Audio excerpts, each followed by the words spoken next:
혹시 여러분은 수련회나 어떤 모임에서 유언 쓰기라는 프로그램에 참여해 보신 적 있으십니까?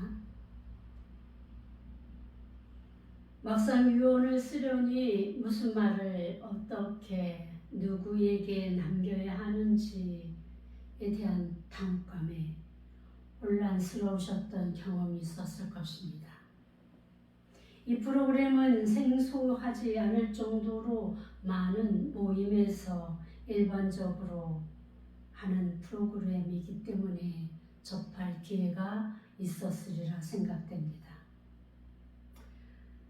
자신을 돌아보고 새로운 삶의 전환점을 찾기 위해 많이들 하는데 저의 경험으로는 상당히 당혹스러웠고 많은 생각을 하게 하는 프로그램으로 기억이 됩니다.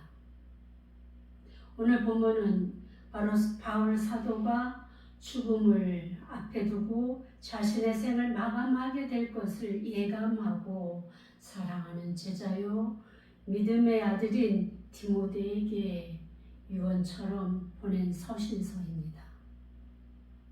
바울은 자신의 생이 끝나감을 마치 하나님께 드리는 제사에 타다 남은 그 마지막 시간을 마지막 제물을 태우기 위해 붓는 포도주가 제물에 부어져 완전하게 태우게 되는 그 마지막 시간으로 이렇게 표현하고 있습니다.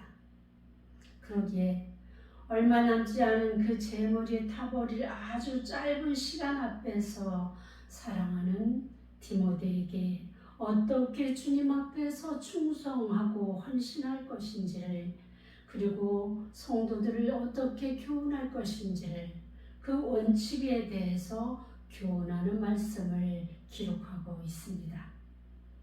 이미 앞절에서 디모데를 향해서 하신 말씀은 때를 얻든지 못 얻든지 주님의 복음을 전파를 위해서 항상 힘쓸 것을 권면하고 있습니다. 또한 오래 참음과 가르침으로 경책하고 경계하라고 권면합니다. 당시의 상황은 거짓 교사들이 범람하는 기독교에 대한 정식적인 교리도 전통도 그 어떤 것 하나 제대로 자리 잡지 못한 상태이기에 복음을 혼탁하게 하며 미혹하는 거짓 교사들로 인해서 많은 혼란을 겪었던 시기이기도 합니다. 그러기에 더욱더 바울의 근심과 염려는 컸을 것입니다. 나이조차 어린 디모데에게 교회를 맡기고 자신은 더 이상의 가르침이나 교훈을 할 수 없는 상태가 되었기에 바울 사도의 마음은 더욱 애가 탔을 것입니다. 그런데 바울은 디모데를 향해서 모든 일에 신중하여 고난을 받으며 전도자의 일을 하라고 말하고 있습니다. 우리가 누군가에게 무엇인가를 권면하거나 부탁하게 될 때 고난을 받으며라고 말하기는 쉽지 않습니다. 고난을 받기를 좋아할 사람이 누가 있겠습니까? 그러나 바울은 디모데에게 고난을 받으라고 말하고 있습니다. 왜냐하면 바울 자신이 그렇게 살았기 때문입니다. 바울은 3장 10절에서부터 12절을 보게 되면 자신이 어떤 삶을 살았는지 그래서 그 결과가 무엇인지를 밝혀놓고 있습니다. 나의 교훈과 행실과 의향과 믿음과 오래 참음과 사랑과 인내와 박해를 받음과 고난과 또한 안디옥과 이고니온과 로스드라에서 당한 일과 어떤 박해를 받은 것을 내가 과연 보고 알았거니와 주께서 이 모든 것 가운데서 나를 건지셨느니라. 무릇 그리스도 예수 안에서 경건하게 살고자 하는 자는 박해를 받으리라. 이렇게 성경은 기록하고 있습니다. 바울 사도의 권면처럼 만일 자신이 경건하게 그리스도인으로 살아가기를 작정했다면 우리는 고난을 받아들일 수밖에 없습니다. 더군다나 이 모든 것을 누구보다 가까이에서 보고 들은 디모데야말로 무슨 다른 설명이 필요하겠습니까? 그런데도 바울은 굳이 디모데를 향해서 그 아픈 기억들을 소환하면서까지 자신의 삶의 자리를 기억하게 합니다. 왜 그러겠습니까? 만약에 그 고난을 받아들이고 박해를 받는 것으로 끝이 난다면 우리가 받는 고난과 박해가 무슨 의미가 있겠습니까? 만약에 그것으로 끝이 난다면 바울이 굳이 사랑하는 디모데를 향해서 고난과 박해를 받고 견디라고 왜 이야기를 하겠습니까? 그러나 바울은 자신이 그렇게 살았을 뿐 아니라 자신의 사랑하는 제자에게 또 자신과 같은 길을 걸으라 하는 이유에 대해서 밝히고 있는데 4장 8절을 보니까 이제 후로는 나를 위하여 의의 면류관이 예비되었으므로 주 곧 의로우신 재판장이 그날에 내게 주실 것이며 내게만 아니라 주의 나타나심을 사모하는 모든 자에게도니라 하면서 고난과 박해를 받을 당위성에 대해서 설명하고 있습니다. 자신이 그렇게 어려운 인생 여정을 살아온 자신의 미래, 그렇지만은 자신의 미래에 주어질 것이 경기장에서 승리자에게 주어질 면류관이 준비되어 있기에 기쁨으로 고난도 박해도 이겨내야 한다는 논리를 펴고 있는 것입니다. 믿음으로 의롭게 된 자들에게 주어질 의의 면류관은 하나님께서 친히 마련해 놓으신 종말론적으로 하나님 나라에서 수여되는 영원한 생명과 충성된 자에게 주어지는 상급을 말하는 것이 아니겠습니까?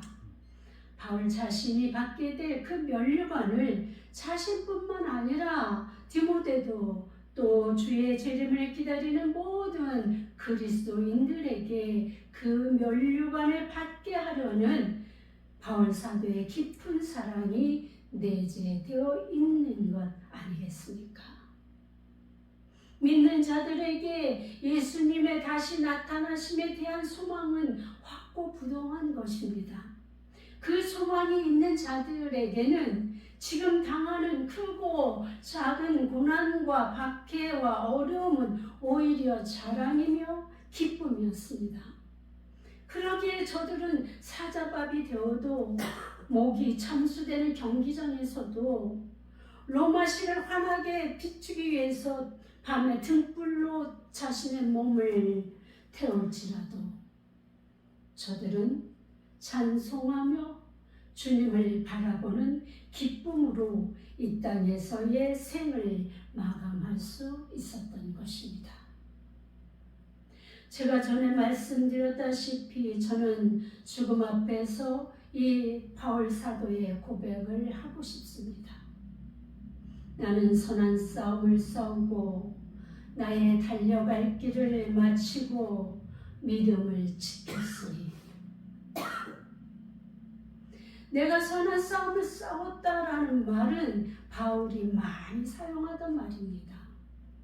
자신이 얼마나 투쟁하는 삶을 살아왔는지를 나타내주는 말로 군인이 전쟁에서 피 흘리며 싸우듯이 믿음의 싸움을 싸워온 것이라기보다는 당시 유행하던 마라톤이나 운동 경기에 참여한 선수들처럼 믿음의 선한 싸움을 싸웠음을 설명하고 있는 것입니다. 제가 스포츠 보는 것을 좋아합니다. 이 나이지만 여자이지만 저는 스포츠 전반적으로 보편적인 스포츠는 거의 룰을 알고 보는 정도입니다. 그런데 그 중에서도 축구에 관심이 많아서 종종 하이라이트 정도는 보게 되는데 몇 년 전에 보던 것과는 요즘의 축구를 보면 마음이 편하지 않습니다. 왜냐하면 룰이 어떻게 변하고 적용되었는지 예전에 파울이었던 것들이 요즘은 그냥 다 통과되더라고요. 마치 무슨 싸움을 하듯이 힘으로 밀어붙이고 공을 다루는 기술이 아니구나. 이거는 몸싸움하는 것 같이 밀어붙이고 잡아 당기고 가격을 하고 이런 상대방에게 피해를 주는 그런 방식이 지금에서는 아무렇지 않게 적용되는 것을 볼 때에 과연 저렇게 해서 이기는 것이 의미가 있을까? 과연 저것이 스포츠맨십인가? 이런 생각을 하게 되는 것입니다. 그래도 예전에는 그 스포츠맨십이라고 하면 신사답고 정정당당한 그런 이미지가 있지 않습니까? 그래서 그 스포츠맨들이 하고 있는 그 정신을 우리 일상생활에서 적용시켜가면서 정정당당하게 경쟁하는 것을 우리는 당연한 것으로 옳은 것으로 그렇게 여기며 살아왔던 것 아니겠습니까? 그런데 지금은 그렇지 않다라는 거예요. 그 스포츠맨들조차도 자신의 유익을 위해서 상대에게 해를 끼치면서까지 유익을 취하는 모습을 볼 때 우리 지금 현재 우리가 살아가고 있는 이 생활 모든 전반에 걸쳐 있는 이 모습, 불법과 악과 죄가 만연한 이 시대의 삶이 그대로 투영되는 것 같아서 너무나 마음이 불편합니다. 좋은 것은 좋은 것으로 더 발전시켜야 되는데 어떻게 좋은 것마저도 이렇게 악으로 변질되는 이 세상을 우리가 만들어가고 있을까요? 그것이 너무나 불편한 거예요. 그런데 여기서 바울 사도가 이야기하고 있는 것은 자신은 당당하게 그야말로 스포츠맨십에서 비롯된 그 정정당당함으로 주의 복음을 위해서 비록 자신이 고난을 당하고 박해를 당하고 어려움을 당할지라도 그들에게 해를 끼치는 것이 아니라 저들을 구원하기 위해서 달려갈 길을 타가고 있는 자신의 모습을 밝히고 있는 것을 보게 되는 것입니다. 우리는 누군가에게 해를 끼치며 상처를 주며 자신의 유익만을 추구하며 이기려 하는 그런 삶이 아니라 오히려 바울 사도가 고백하였듯이 오래 참으며 사랑과 인내로 주님의 복음을 위한 경주를 다해야 할 것입니다. 두 번째로 바울 사도가 이야기한 내용은 자신이 달려갈 길을 다 마쳤다고 이렇게 고백합니다. 바울은 자신이 마치 마라톤 선수인 것처럼 선수에게 정해진 코스대로 그 긴 거리를 완주하듯이 자신이 달려야 할 믿음의 경주를 마쳤다고 말하고 있는 것입니다. 마라톤 코스가 몇 킬로미터입니까? 42.195입니다. 경주하다 보면 그 정해진 코스 안에서 별의별 일들이 다 생기지요. 어떤 선수는 가다가 넘어지기도 하고 어떤 선수는 탈진해서 쓰러지기도 하고 오르막에서 포기하는 선수도 있고 정말 여러 모습들을 보게 되는데 그 코스를 완주하는 자에게는 완주 메달이 주어진다. 예전에는 1등, 2등, 3등이 중요했습니다. 그래서 그들은 그 1등을 하기 위해서 정말 많은 노력을 하고 그리고 자기의 목숨을 내거는 그런 달리기를 하여서 1등을 하고 그리고 면류관을 쓰게 되는 것이죠. 그런데 이제는 이 마라톤의 그 의미를 담아서 정해진 코스를 완주하는 것만으로도 굉장히 인정받을 가치가 있다라고 여기면서 이제 완주자들에게 메달을 준다는 것을 들어본 적이 있습니다. 이처럼 바울도 그 모든 관문을 통과하여 드디어 자신의 사역을 완수했음을 스스로 평가하고 있는 것입니다. 우리에게도 인생의 마라톤을 뛰고 있는데 어려워도 힘들어도 고난이 와도 우리에게 정해진 믿음의 코스들은 완주하여야 할 것입니다. 믿음의 경주는 하나님께서 우리에게 주신 인생 코스, 그 코스를 사명으로 달리는 길입니다. 그래서 그 길이 어떠하든지 우리는 기필코 완주해야 하는 것입니다. 결승선을 앞에 두고 우리가 완주하기를 바라보시며 힘내라고 화이팅을 외치고 서 계시는 예수님 앞까지 우리는 쉬지 말고 절망하지 말고 넘어졌다 할지라도 다시 일어나서 기필코 그 결승선을 넘어야 하는 것입니다. 그때에 우리에게 잘했다, 충성된 나의 종아, 이렇게 주님이 안아주실 그것을 소망하면서 우리는 달려가야 하는 것입니다. 세 번째로는 바울은 믿음을 지켰다라고 말하고 있습니다. 그의 믿음은 무엇에 대한 믿음입니까? 바울은 그리스도 예수에 대한 신실성을 이야기합니다. 그는 다메섹 도상에서 만난 그리스도 예수를 인격적으로 만난 이후에 한 번도 굴하지 않고 그분에 대한 믿음을 지켰습니다. 지켰으니 이 말을 나타내는 헬라어 피스틴이라는 단어는 지키다, 보존하다 라는 의미를 갖고 있습니다. 그러니까 경기장에서 경기하는 선수가 규칙을 지키듯이 군인이 군대와 상관에 대한 충성의 서약을 지키듯이 청지기가 주인의 위탁한 재산을 지키는 것과 결부되어 사용되어진 낱말이라는 것입니다. 그러니까 바울이 지난 날들을 돌아보니 자신이 생각해도 주님께서 맡기신 사명에 충실하였음을 말하고 있는 것입니다. 자신이 예수님에 대한 믿음은 당당히 고백하고 있는 것입니다. 그 믿음을 지키기 위해서 그 여러 감옥에 들어가기도 하고 매를 맞대 40에 하나 감하는 매도 맞았으며 돌 던짐에 맞아서 죽은 것 같았던 상황 속에서도 급기야 죽음 앞에서조차 주님을 향한 믿음을 지키게 된 자신을 당당히 우리와 디모데 앞에 내어놓는 이 믿음을 우리도 따라가야 하지 않겠습니까? 여러분은 어떻습니까? 여러분들도 바울 사도처럼 주님 앞에서 당당하게 이 고백을 하실 삶을 살고 계십니까?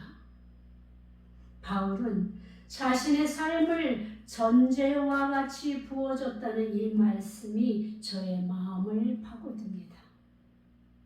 전제는 재물을 태우는 데 사용하는 포도주나 독주를 붓는 것을 말합니다. 제사를 드릴 때에 제물이 완전히 소각되지 않으면 하나님께서 연락하지 않으시는 제사로 여깁니다. 그래서 어떤 목적을 가지든 나름대로 정해진 규율대로 제사를 드리게 되는데 만일 그 제물이 완전히 타버려서 제가 되어야 하는데 타다가 찌꺼기가 남으면 그 제사는 소용이 없어지는 거예요. 그래서 제물을 태우다가 마지막까지 다 태우기 위해서 마지막 순간에 남은 찌꺼기에게 붓는 포도주나 독주를 붓게 되는데 이것을 존재라고 이야기합니다. 그러니까 이 전제로 부어진 포도주나 독주는 자신을 버려서 재물을 태우는 데 사용되는 희생과 헌신의 의무를 갖게 됩니다. 마치 초가 자신을 태워 빛을 내듯이 이 전제에 쓰이는 포도주는 부어져서 재물을 태우며 그렇게 자신도 태워져 버리고 마는 것입니다. 바울이 자신을 전제의 포도주처럼 주님의 복음을 위해서 자신을 태우는 데 사용되었음을 고백하듯이 우리도 주님의 앞에서 주님의 믿음의 경주를 위해서 우리의 신앙을 주님 앞에 보여주는 그 제사 앞에서 우리의 믿음을 생을 위해 붓는 그 헌신과 사랑과 희생이 필요한 것입니다. 내가 없어져야 작은 밀알이 썩어져 없어질 때 새로운 생명이 잉태되듯이 그 재물을 태워서 그 사람이 다시 죄를 사함받고 고침받고 하나님과의 관계를 회복하기 위해서 드려지는 그 제사에 쓰여지는 그 포도주처럼 내 자신이 나의 삶이 그렇게 부어진다면 우리도 바울과 같이 주님 앞에서 당당하게 나의 달려갈 길을 다 마쳤노라고 고백할 수 있지 않겠습니까? 이런 삶의 인생이 여러분 앞에 있어지길 바랍니다. 사랑하는 성도 여러분, 그렇게 살아갑시다. 그래야 우리도 우리 주님이 마련하신 준비하고 기다리시는 주님이 오실 때에 우리를 위해서 준비하여 놓으신 그 면류관, 우리의 손은 싸움을 다 싸우고 이제 나의 달려갈 길을 다 마치고 우리의 믿음을 지킨 후에 주어질 그 면류관을 소망하면서 기쁨과 즐거움으로 고난과 박해를 이겨나가는 믿음의 전제를 부어드리는 우리 모두가 되시기를 주님의 이름으로 축원합니다.